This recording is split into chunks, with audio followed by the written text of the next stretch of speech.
Hi, Sister Tribe. I wanted to share a story with you of a conversation that I had yesterday with a woman. So on Friday, I received a Facebook message from an acquaintance who had been seeing some posts on Facebook, and they were women empowering Facebook posts, and she reached out to me and said, I'm really having some difficulty in a relationship that I'm getting out of. And so can you help me, because I'm struggling big time? And I explained to her, yes, we can talk. How about tomorrow, meaning yesterday, because this was Friday. And she said, that works. Let me send you some messages so that I can catch you up to speed and tell you what's going on in this relationship. So she sent me some messages about the relationship, and it ended up being 13 messages that she sent me about what has been going on in this relationship over a span of a year and a half. And by the time she finished her last message, I absolutely resonated with her feelings, because I have been in that relationship before. And so what I did was I sent her an article about narcissism. And so we talked yesterday. I asked her if she read the article, and she told me that she did. So what I wanted to do was share with you some information on how to move through this, because not everyone in this group has been in a narcissistic relationship, but those of us who have, literally, it is a complete mental screw up. And I may even curse during this video, so if that bothers you, I'm just gonna let you know now. And it will be all in the descriptions of what happens in a narcissistic relationship. So again, I know that this video is not for all the women in our group, but it is for some of you. Some of you may not even know that you've been in a narcissistic relationship, and you're still struggling from the after effects, like an earthquake, where you continue getting those effects, but it's all mental and emotional. And I have worked through that from that past relationship that I was in, and it took a lot of work. And I didn't even know that that's the type of relationship I was in until I was out of the relationship. So I just wanted to share with you some of those feelings that I had, and some of those feelings that this woman yesterday I spoke with was sharing with me that I was so able to resonate with. So one of them is this push-pull energy between two people. So I'm just going to use the victim in this example as female, because it was me and it was this woman that I talked to. But there are many women narcissists out there who do this to men. There are many women narcissists that we are in a female to female relationship with and still don't even understand. So for a male and female relationship, the man, let's say he's the narcissist in this example, the man does this push-pull, okay? So what I mean by that is they tell us things like, oh, I want to see you, I want to hang out with you, I love being with you, everything is so great when I'm with you, you're the only one that I've ever connected with, and blah, blah, blah, blah, blah. And so we as women get super excited, and oh, yay, this man likes me, and okay, so we're going to hang out. And then after hanging out for a couple of times, he's like, I think I need some space. I don't think I'm ready for a relationship. You know, those kinds of things. So then what do? We back off, right? Because we're like, I wasn't really sure where this relationship was going anyway. So we back off. So then when we back off, the narcissist comes forward again and says, oh, let's hang out, I miss you, you know, why haven't I talked to you, what's been going on, I want to hang out. And so we're like, yay, right? So we go back and we start hanging out with the man, and after, you know, maybe the end of that evening, or maybe after a week of hanging out again, he's like, I don't really know how I'm feeling here. Okay, that push-pull is one aspect of a narcissistic relationship. So as women, some of us, and this is how I was at the time, and this is how this woman that I was talking to with yesterday was, some of us will say, okay, well, I guess I'll wait and see what he's thinking, and I'll kind of leave the ball in his court. And so we end up in this mental, emotional tugging and pushing away and tugging, and it really plays on our heartstrings. Now, most of the time, if we have suffered from some sort of abandonment issue, which is generally speaking what a narcissist gravitates towards, even if they don't know, a woman who suffers from abandonment issues, it's like this energy we put out there, and it's like a narcissist puts energy out there too, like they're looking for a woman who has abandonment issues. So we feel a lack of worthiness every time they push us away. And then they pull us back in, and then we feel like, oh, okay, I'm worthy. And that abandonment hole gets filled, and then they push us away, and then that hole becomes bigger. So how do we get out of this relationship? And this is what this woman wanted to know. The story that she shared with me is for 1.5 years, this man has been telling her he's not ready for a relationship. Can you imagine being in a relationship with someone and still after 1.5 years they're saying, I'm not ready for a relationship? He kept wanting to go back, check out his ex, see how she's doing. He kept saying, oh, these other women, there's so much drama. It was all about the drama. And what I explained and had this woman yesterday see from a different perspective of, do you see how this man is pointing fingers to all of these other women, saying their drama, but really he's the drama. He's creating this drama, and you're kind of playing into that drama unknowingly, of course, because when we haven't filled ourselves up with self-worth and self-empowerment, we don't know what is correct and accurate, right? So she and I spoke about this for it was about an hour 15, an hour and a half phone call conversation yesterday. And everything I explained to her, she related to. Everything she explained to me, I related to. And so when you're in this narcissistic relationship, and so here comes a curse word, okay? Being in a narcissistic relationship is a literal mental mind fuck. It literally is. And every time this person is in your life, it's like a shitstorm waiting to happen. You walk around with this anxiety all the time. You're constantly worried. You say something, you speak your truth, and they don't like it. And instead of standing in your truth and saying, well, this is my truth, what do? We say, oh my gosh, why did I say that? I ruined it. I ruined everything. Why did I even say that? Why did I even go there? I should have just let it be as it was. No. That is not being true to yourself, and that is not at all a relationship that you want to be a part of.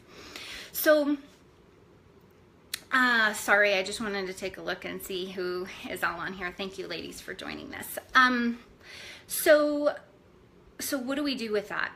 Okay, well, what I did, I can only teach you what I have gone through myself. And what I did was I left the relationship. I severed all ties, even though that part of me said, oh, we can still be friends.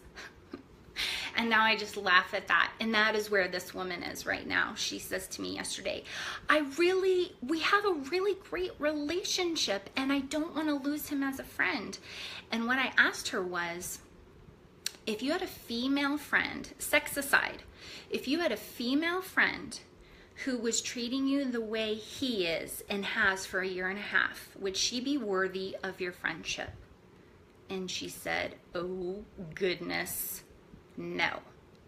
And I said, the thing is that you want to have a friendship with him because you want to have a relationship with him still. And he has gone on to tell you that for a year and a half, he doesn't want a committed relationship. And meanwhile, he's been seeing all of these other women too, and she's just tolerating it because she really wants to be with him. And that doesn't mean she's a weak person. This is what a narcissistic relationship does. So it isn't about, oh, that woman is weak. No, she's not. This is how mentally messed up being in a narcissistic relationship, what it will do to you. Being in the relationship when I was in it, I remember asking my circle of friends at the time, every time I saw them, it was like, oh God, here's Tara talking about her relationship again. And all I would do was be like, tell me what to do. I don't know what to do. Please tell me what to do. And so they would voice their opinion. You need to get the hell out of the relationship. And it was like, I couldn't even process that.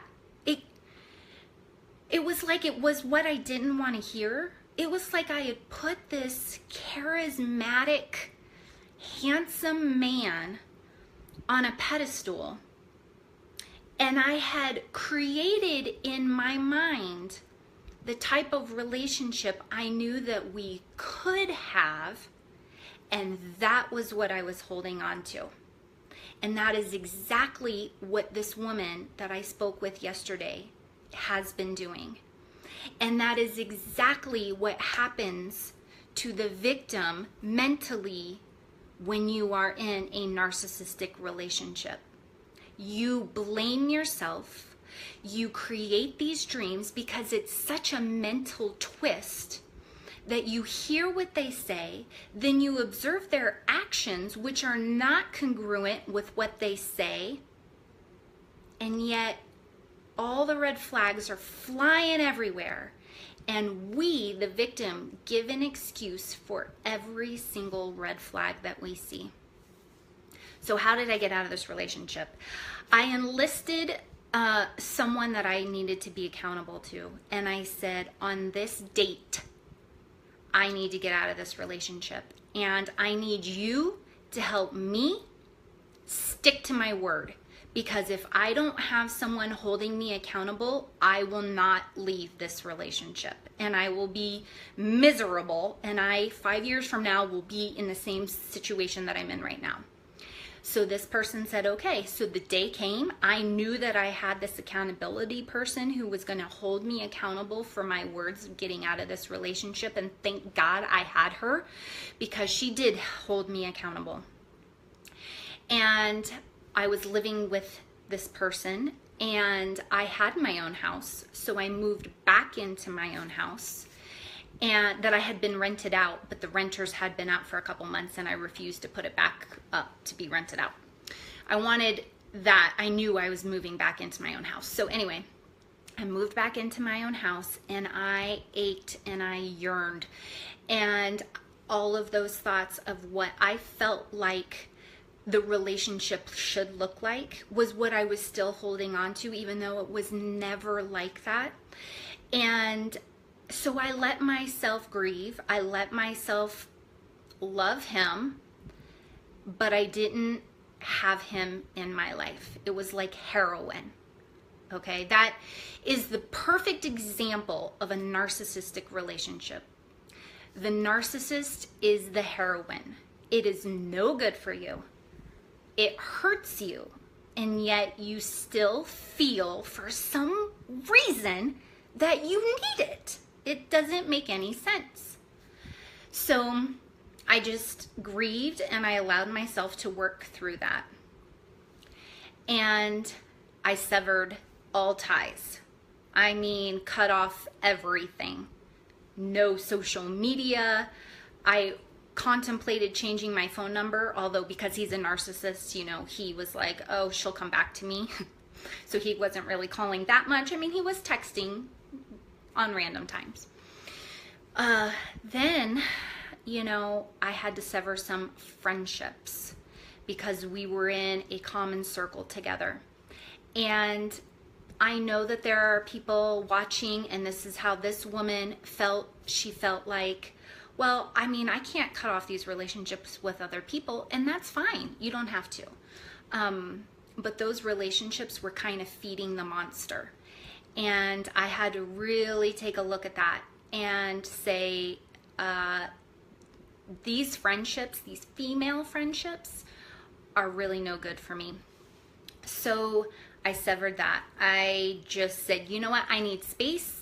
You know everything that I'm going through. I just, kind of was like, I need some alone time. And cut off Facebook, cut off all social media, was like, no, I don't want to see, even these female friends don't want to see your posts, don't want to know what's going on. I don't need anything. And I began to work on me. I really started looking at what are my issues. I wanted to find some gratitude for this relationship, meaning there was a point, there was a purpose in this lifetime for our paths to cross. And so what was that purpose? And now I can tell you that it empowered me to be who I am today, standing firm in my own beliefs and my own truths. Not that I want to hurt anyone, but my feelings, some people might not agree with them, but that's okay. Before I didn't think that was okay. I had this need to please. Now I don't anymore. So standing firm in my beliefs, how did I do that? Well, I began to say, what is my issue? Why was I attracted to this person? What did this person feed in me that I felt like was filling me? And that's where I really began to dive deep into the fact that I had outrageous abandonment issues. Thanks, Gail. I see your message there. Abandonment, my dad, he had died by suicide when I was a baby, and I had huge abandonment issues, fatherhood abandonment issues, because when someone dies by suicide, the suicide survivors feel like this person purposefully took themselves out of their life. So I grew up feeling like my dad, purposefully chose not to be in my life. I grew up with a narcissistic stepfather and watched the abuse, although I didn't know that's what it was at the time, watched the abuse in my mom. My mom suffered from this mental mind fuck, literally.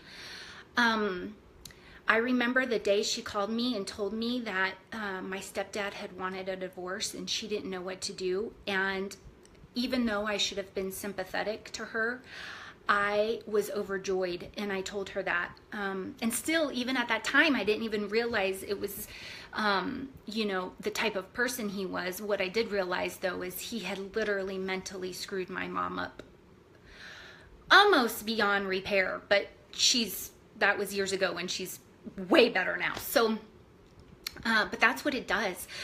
Being in a narcissistic relationship, when the relationship is severed, the emotional, mental screw up is still there for possibly years. It has this huge ripple effect. And like I said, it's like an earthquake where you still feel those vibrations every so often. I still get that. Still. And I have been married for almost 6 years and have a daughter with another man.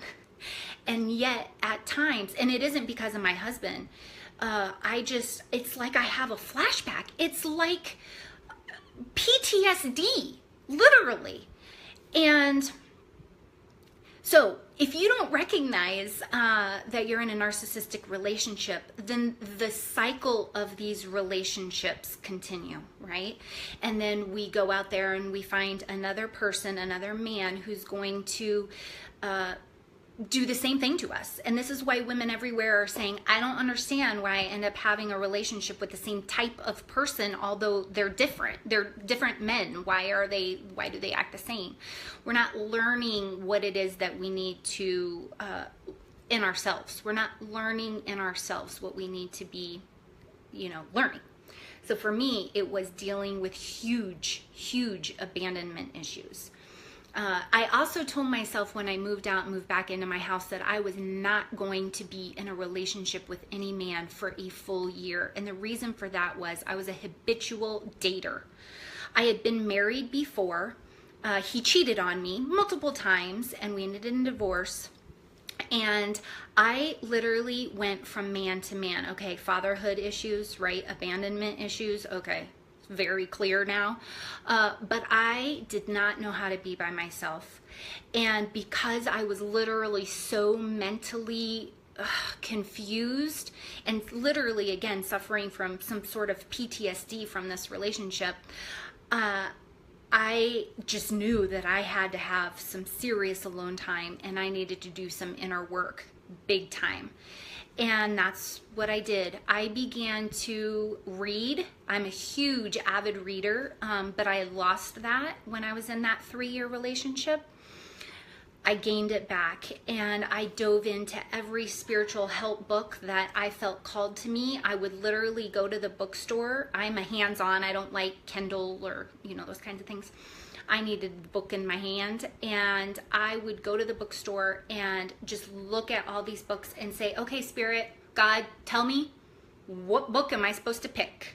And that's what I would do. I would pick up a few. I would spend hours in the bookstore just looking through books and buy all 5 and maybe read the first 2 and then leave the other 3 on my shelf. And a few years later, I would pick that book up and be like, oh, this is why I bought this book 3 years ago.